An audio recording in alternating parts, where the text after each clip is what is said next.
Ce matin 6 août, Dieu nous fait grâce qu'on puisse se retrouver pour pouvoir honorer donc notre drapeau. Il y a 2 jours de cela, avant-hier, 4 août, nous célébrions donc l'anniversaire de l'avènement de la révolution du Burkina Faso, qui a vu donc naître la lutte pour notre indépendance réelle. Le 4 août 1984, le Nord-Burkina Faso est né avec le drapeau que nous venons de monter, les armoiries, l'hymne national, tout a été changé. C'était un espoir de pouvoir donc donner un souffle nouveau à notre pays.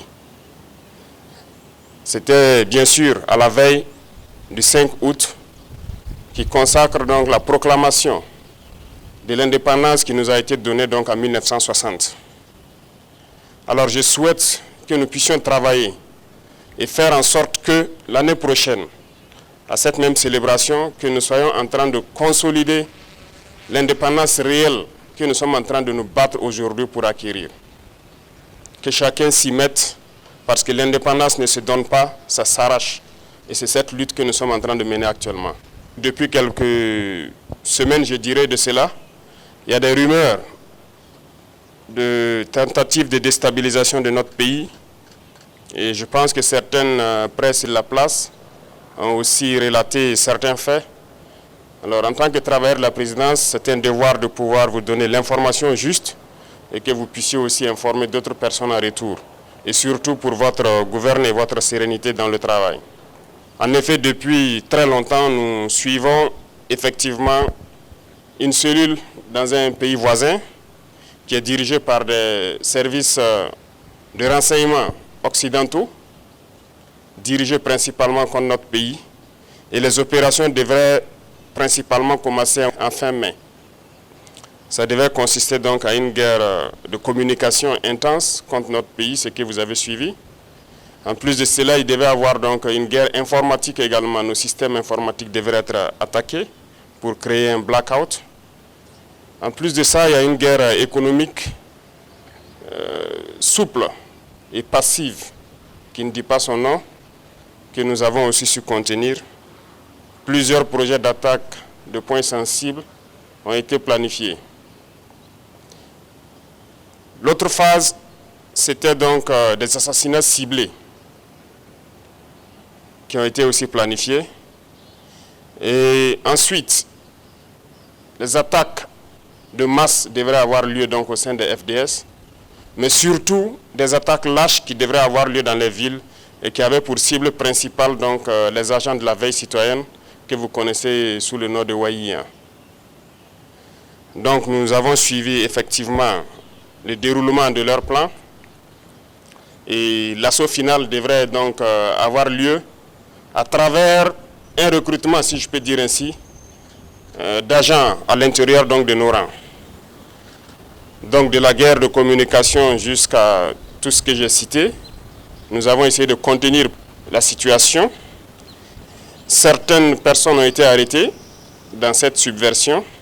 Dans les projets d'attaque, environ une dizaine, malheureusement, de personnels FDS qui ont été arrêtés avec des complicités avérées en lien avec les terroristes, qui sont différents de ceux qui sont dans la subversion.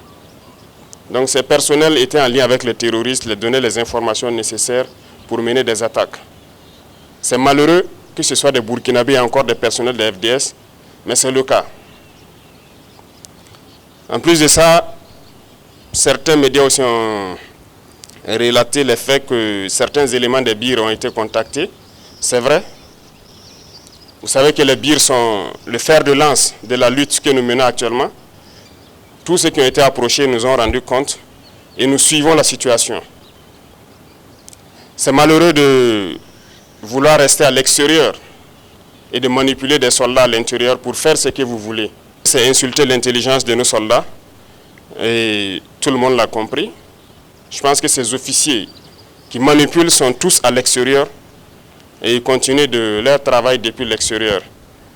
Ce n'est pas honorable pour un officier d'agir ainsi. Je pense que pour plus de dignité, ce serait bien qu'ils rentrent et qu'ils mènent eux-mêmes leur projet. et nous les attendons. C'est pour vous dire que nous suivons la situation et nous allons continuer de sévir et d'agir pour toujours maintenir le cap que nous avons donc pris, parce que c'est une lutte de longue haleine. Ce sont des événements qui ne vont pas manquer. Nous dérangeons beaucoup de gens, nous savons. L'indépendance, comme je vous l'ai dit, ça s'arrache. Donc, ces projets de déstabilisation vont toujours continuer à exister, mais nous nous battrons contre cela, parce qu'une révolution, ça se combat toujours. Mais une révolution aussi, il y a des gardiens qui maintiennent la révolution et vous en faites partie. Il y a des gens qui n'ont pas été arrêtés jusque-là, qui pensent avoir eu la chance. Non, ils n'ont pas de chance. Nous les suivons. Donc tous ceux qui sont dans ces projets, c'est les inviter à se départir, parce que nous n'allons pas hésiter un seul instant à agir comme il le faut pour l'intérêt du Burkina Faso. Et j'espère qu'ils nous comprennent et qu'ils nous entendent. Donc voilà l'information que je tenais à vous donner, et que les gens soient sereins. Nous allons continuer d'évoluer. Nous prendrons toutes les mesures nécessaires pour que le Burkina Faso existe et soit comme nous le souhaitons.